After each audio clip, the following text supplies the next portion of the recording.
Shalom, more praise Yahweh, Shem Shad, double Auntie, positive GMS.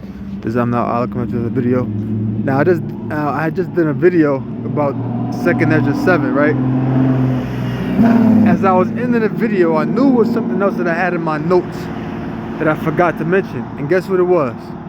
Matthew the 7th chapter, NT at the straight gate. I knew it was a couple of scriptures that I had, but the video was around that 20 some odd minute mark. It was longer than I expected. I was like, NT at the straight gate, which that was actually one of the first scriptures I actually wrote down when I put these notes together. But you know, I was so much in this spirit with 2nd Ezra 7 that the spirit didn't have me going to Matthew 7. You know what I'm saying? But guess what? I'm gonna read this and I'm gonna go back to 2nd Ezra again, and we're gonna hit more scriptures on it. Matthew chapter 7 verse 13. For the first video, I'm just gonna label it a part 1. Even though this is technically like another video, I'm gonna label it the other video part 1 anyway. You know, because it's the same topic, and I'm busy uploading right after the other, so I'll just put a part 2 on it. So this is Matthew 7 verse 13. Let's get right to it. Enter at the straight gate, for wide is the gate and broad is the way that leadeth to destruction, and many there be which go in thereat. And look at the word straight.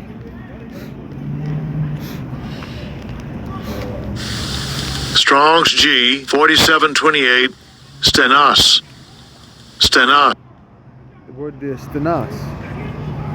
Narrow, straight. So let's go to 2nd Ezra. 2nd Ezra 7 and we'll go right to verse 7. The inch, I'll start from 5.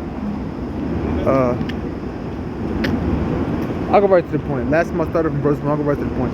Verse 7, the entrance, I'll start from 1. And when he had made an end of speaking these words, it was sent unto me the angel which had been sent unto me the night before. And he said unto me, Up, Esdras, and hear the words that I am come to tell thee. As I said, speak on, my power. Then said he unto me, the sea is set in a wide place, that it might be deep and great. But put the case, the entrance were narrow and like a river. Who then could go into the sea to look upon it and rule it? If he went not through the narrow, how could he come into the broad? So the sea is in a wide place. It's wide, broad, is vast. If one was to rule the sea and the entrance to the sea was narrow, you can't go and rule the sea unless you travel through that narrow place, right? Okay. How can you get into that broad sea unless you go through the narrow passageway?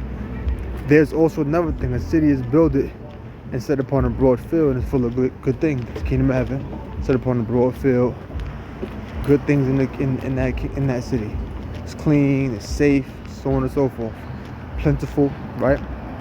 All things you will find in a city. A city full of good things. The entrance thereof is narrow and it's set in a dangerous place to fall, like as if it were fire in the right hand and the left of deep water. That's that narrow passage. That's that straight gate. Look at the word straight. Now, this is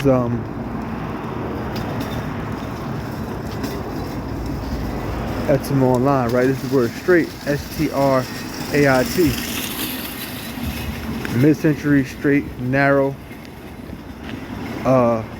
confined space or place, especially narrow, pass or passage between hills. Let's go down. Oh, narrow part, pass the file, narrow passage of water. It says often in plural straits, the sense of difficulty, plight, for straight and narrow, conventionally or wisely limited way of life. And as an adjective means narrow, not wide. So ultimately, it means difficulty, plight. So it's a state of difficulty, position of difficulty. Okay? So the sea, Yahweh Shah is really like you call him for 2nd Ezra. And only one path between them both, even between the fire and the water, so small that they could but one man go there at once. If the city now were given unto a man for inheritance, if he shall never pass the danger set before it, how shall he receive this inheritance? I'm not sure if I read that in the last part, but that's another good point. If that city is going to be for you to inherit it, you can't go to that city unless you go through the narrow passageway, where there's a dangerous fall of fire on one side and deep water on the other. We'll go back to Matthew. Matthew 7:13. Enter ye at the straight gate, for wide is the gate and broad is the way that leadeth to destruction, and many there be which go in thereat. See, the wide path leads into destruction, because the path that's wide, everybody will pass through there. Everybody's going that way, and that's the way it's going to lead to destruction. Let's get a scripture. This is the book of 2 Ezra 9 and 14. Then answered I and said, I have said before, and now do speak, and will speak it also hereafter, that there be many more of them which perish than of them which shall be saved. See, wide is the way, wide and broad is the way that leadeth to destruction. Because if the area is wide, if it's broad, right? If it's a lot of space, many people can pass through there. It's like, think of driving on a highway, and you're driving on a highway, and there's a lot of traffic. You know it's a lot of traffic. Why? Because somewhere further down, there's probably an accident going on. An accident that happened. And guess what? If it's an accident that happened, then you may have a couple lanes blocked off. You got a couple lanes blocked off.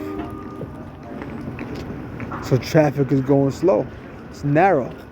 But then eventually you start to notice the road starts to free up. Once you pass wherever that accident was, once you pass wherever the police pulled over, you notice the road starts to free up. And it's now become a wide road, a broad road, a bunch of lanes, more lanes for the cars to pass through. They all going top speed now. Traffic is back in motion.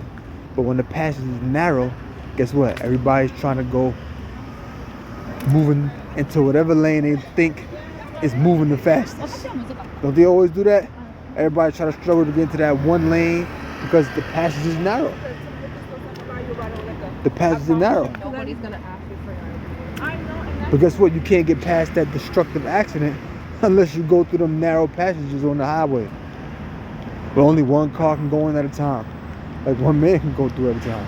You understand what I'm saying? You don't go through a train car with one guy right next to your shoulder, right? You go one at a time. Because that's how an accident can happen. You can fall off. You can fall on one side, you might get torn to pieces. You fall on the other side, guess what? You might land on the third rail and get electrocuted. Fire on one side, deep water on the other. Just using that as an example. So back in 2 Ezra 9 and 15, I have said therefore, and now do speak, and will speak it also hereafter, that there be many more of them which perish than of them which shall be saved. So more are going to die than are going to be saved. Alright? Like as a wave of water is greater than a drop. Now I don't got to give y'all an example of that. We already know what that looked like. Compare a wave of water to a drop. You know what I'm saying? Compare a tsunami to a drop of water. There's no comparison. Alright? So it's back in Matthew 7. It's not Matthew 7:14. Because straight is the gate and narrow is the way that is leading unto life, and few there be that find it. So straight is the gate and narrow is the way that leadeth unto life. So you gotta go through that narrow passageway, that difficult passageway, and that's what leads unto life.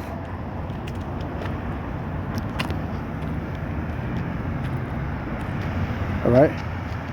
So you gotta go through these hardships, man. That's a part of it. Your woman might leave you. You might find out that kid you got ain't yours. You might impregnate a woman and she might get an abortion behind your back. Talking about it's my body, I can do what I want. And then you start doubting, man, and Most High ain't dealing with you.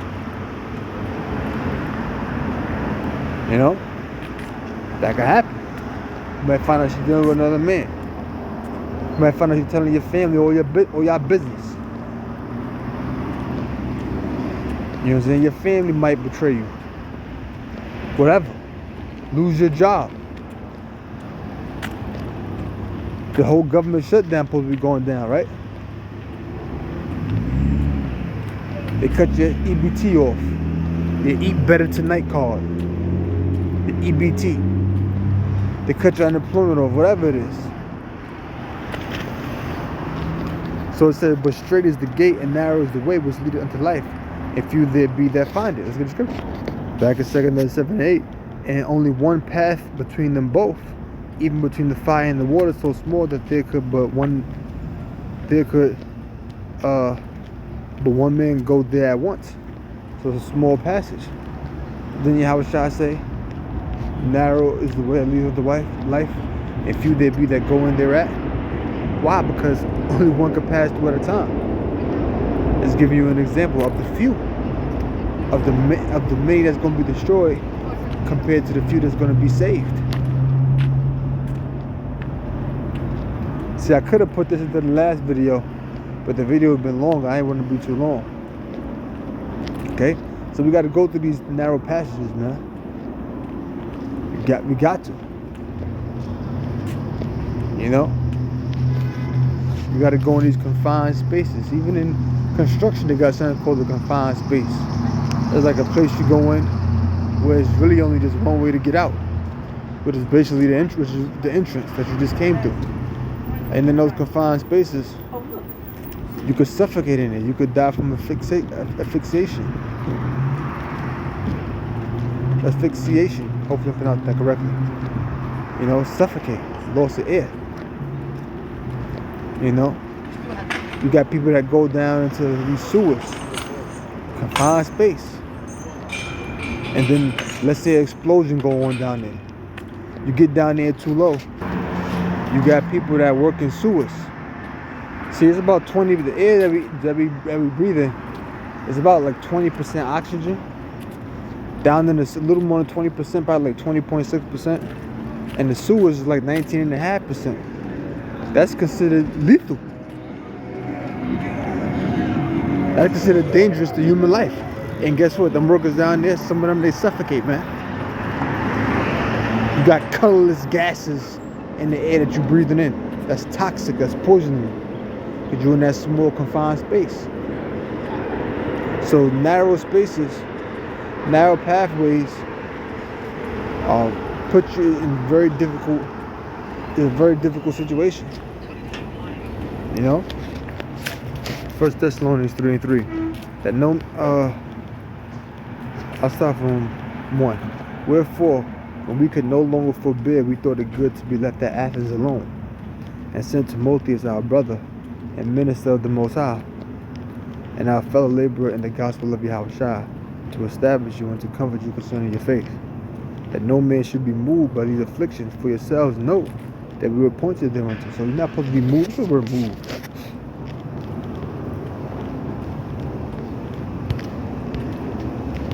Moved. Strong's G 4525. Sino. To wag the tail of dogs, metaphorically, to flatter, fawn upon, to move, agreeable, to agitate, disturb, trouble, to move the mind of one. See that? To move the mind of one.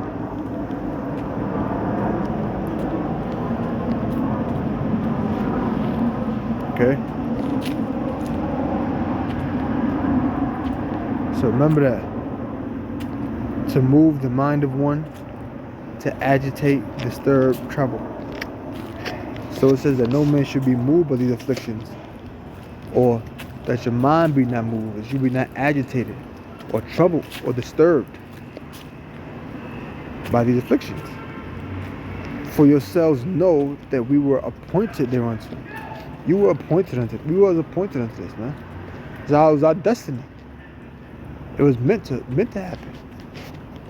For verily, meaning truly, when we were with you, we told you before that we should suffer tribulation, even as it came to pass, and ye know. So we told you was gonna catch hell, right? Didn't we tell you? It's come to pass, and ye know, and now you know. We told you this. Now you dealing with it, because you gotta go through that narrow passage, man. You gotta go through the narrow passage. It may sound cool breaking it down and hearing a brother break it down, but we actually living this thing, man. We actually living this, for real. We actually living this. This ain't no game. You know, you got guys that don't really even understand what they into. They still don't get it. They may have been in the camp for years, they still don't really get it. This is a serious thing. You know? This is St. John 14:6. Words to the point. Now the last scripture I went to St. John 10 where Yahweh Shah said, I am the door. I'm going into how, he's that door. He's that narrow passage that we got to go through. When we catch him, we're going through persecution in his truth.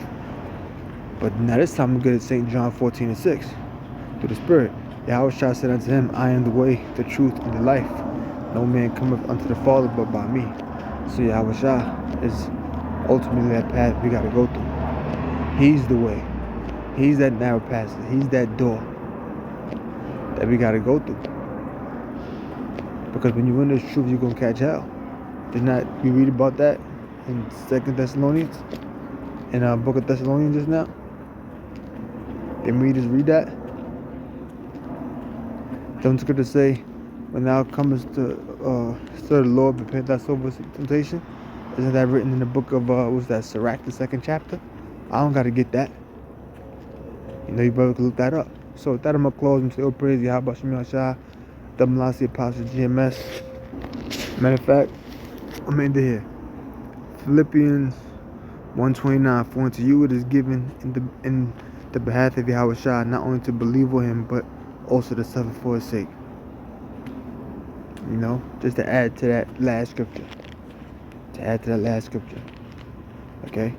So, part of him being the way and the truth and the life, we got to suffer for his sake, man. Part of this thing. So now I'm going to close. I'm going to say, oh, praise Yahweh Shem Yahshua, Double Lassie Apostle GMS. I hope you learn something. Shalom.